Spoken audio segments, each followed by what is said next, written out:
reuni na última sexta-feira em meu escritório em Curitiba líderes do movimento grevista dos servidores da Justiça Federal do Paraná. Esse movimento é abrangente e alcança todo o país.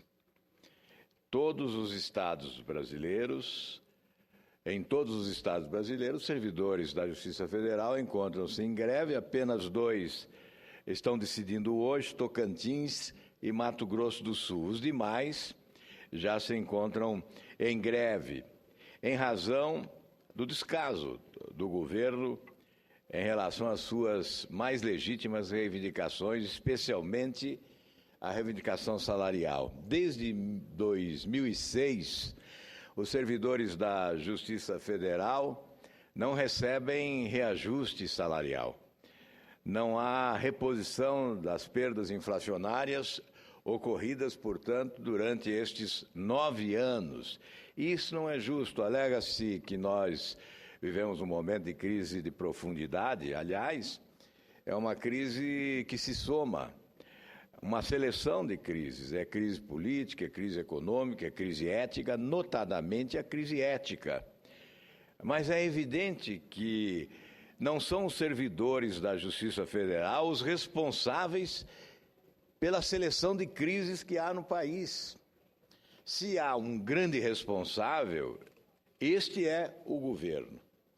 O governo que cometeu equívocos, que adotou a contabilidade criativa, realizou mágicas contábeis, escondeu os buracos das finanças públicas nestes últimos anos, acumulou, portanto, desvios que hoje, somados, impactam com uma crise sem precedentes nos últimos anos, nas últimas décadas, já que há um recrudescimento da inflação, as taxas de juros se elevam, a dívida pública, por consequência, se eleva de forma extraordinária. Hoje estamos atingindo 2 trilhões e 500 da dívida pública no Brasil. Nós devíamos ter votado o projeto de lei que é de autoria do Poder Judiciário da União, reajustando o salário dos servidores do Poder Judiciário, no dia 10 de junho. Projeto em regime de urgência não foi votado no dia 10 de junho, a pretexto de se aguardar um entendimento prometido pelos ministros Levi e Nelson Barbosa, que ocorreria até o dia 20 de junho. E este entendimento não ocorreu. Senador Flecha Ribeiro, não houve proposta alguma apresentada pelo governo para que se chegasse ao entendimento. A defasagem salarial dos servidores, já descontando o reajuste de 15,8%, é de 49,62% no período compreendido entre os anos de 2006 e 2015.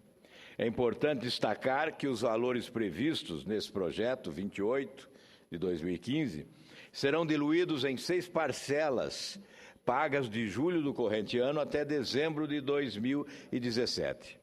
A defasagem projetada é de aproximadamente 66,51%, considerando a inflação prevista pelo governo.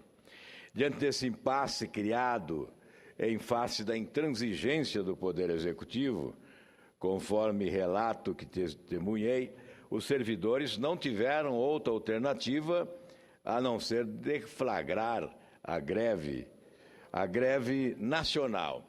E a categoria se preocupa em não prejudicar a população. E por isso setores fundamentais continuam em atividade para que o cidadão não seja vítima deste movimento paredista. Por exemplo, no Paraná, aqueles que estão ligados à Operação Lava Jato estão trabalhando. Não houve paralisação. Exatamente para não comprometer esse trabalho notável que vem sendo liderado pelo juiz Sérgio Moro. Um trabalho que certamente, concluído com rigor e eficiência, vai ressuscitar esperanças no povo brasileiro de que é possível, sim, acreditar na justiça desse país. Portanto, já estavam 24 estados brasileiros e mais o Distrito Federal em greve. E hoje, dia 23, mais 2 estados, Tocantins e Mato Grosso do Sul, estão em assembleia deliberando sobre a greve. É um fato que não pode ser ignorado pelo governo da União. E o Congresso Nacional, o Senado da República, que tem um projeto na pauta em regime de urgência, tem que deliberar. Pior do que votar contra o projeto é não votar o projeto. Por isso, senhor presidente, o apelo que faço a Vossa Excelência para que esse projeto seja realmente colocado em pauta e votado no plenário do Senado Federal. E eu gostaria também, senador Jorge Viana, se Vossa Excelência me permite, mais 2 minutos, fazer um apelo ao presidente desta Comissão da Reforma Política, que é o tema essencial hoje no Congresso Nacional. E nós sempre nos sentimos constrangidos quando debatemos esta questão. Porque estamos devendo, nós estamos atrasados. Há 2 décadas nós falamos em um novo modelo político para o país e não tivemos ainda a competência para conferir à nação um modelo compatível com as suas aspirações, com as suas exigências. Agora, há essa expectativa, a Câmara dos Deputados trabalha para concluir o seu projeto, que é um projeto em bloco, com os itens da reforma política, que virá ao Senado Federal. O presidente Renan Calheiros constitui essa comissão, Vossa Excelência preside, e nós esperamos que ela possa trabalhar exatamente em função do que a Câmara aprovar, propondo aqui, evidentemente, as alterações. Nós não podemos nos conformar com um arremedo de reforma política, será pior do que não fazê-la. E é claro que esta é uma responsabilidade do Senado, que é a casa da maturidade política, que tem o dever de, como casa revisora, de aprimorar as propostas que eventualmente surjam da Câmara dos Deputados. E eu faria a Vossa Excelência um apelo. Nós temos que debater para que possamos ter autoridade em propor reformas, inclusive em outros poderes. Temos que debater a reforma do poder legislativo.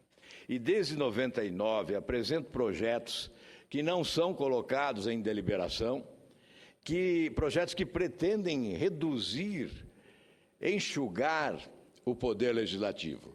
A redução seria de 1/3 do Senado Federal. Ao invés de 3 senadores por estado, nós teríamos apenas 2 senadores por estado. Reduziríamos a Câmara dos Deputados em 20% e, proporcionalmente, assembleias e Câmara de Vereadores, restabelecendo a proporcionalidade. Câmara dos Deputados é a representação do povo e, portanto, as bancadas têm que ser proporcionais ao número de habitantes das unidades da federação. E hoje há um desequilíbrio brutal que surgiu com o pacote de abril de 77, e esse desequilíbrio não pode perdurar. Nós sabemos que um Estado tem um parlamentar que fala e representa 50 mil habitantes, enquanto outro Estado, um parlamentar representa mais de 500 mil habitantes. Isso provoca uma distorção gritante que não pode perdurar se nós desejamos realmente promover reformas que restabeleçam o conceito e a imagem do poder legislativo. Portanto, eu sei, presidente, que é duro, é terrível cortar na própria carne, mas é preciso para que possamos readquirir a autoridade moral e política, a fim de que possamos propor com credibilidade as reformas exigidas pelo país. Um legislativo mais enxuto, mais econômico e mais qualificado é o que exige a sociedade brasileira, e basta realizar qualquer pesquisa que nós constataremos que é acima de 85% o índice, o percentual daqueles que desejam o enxugamento do poder legislativo, não apenas por uma questão de economia, mas, sobretudo, para qualificar, sobretudo para fazer com que o Legislativo tenha autoridade de representar com eficiência a sociedade brasileira. Muito obrigado, senhor presidente.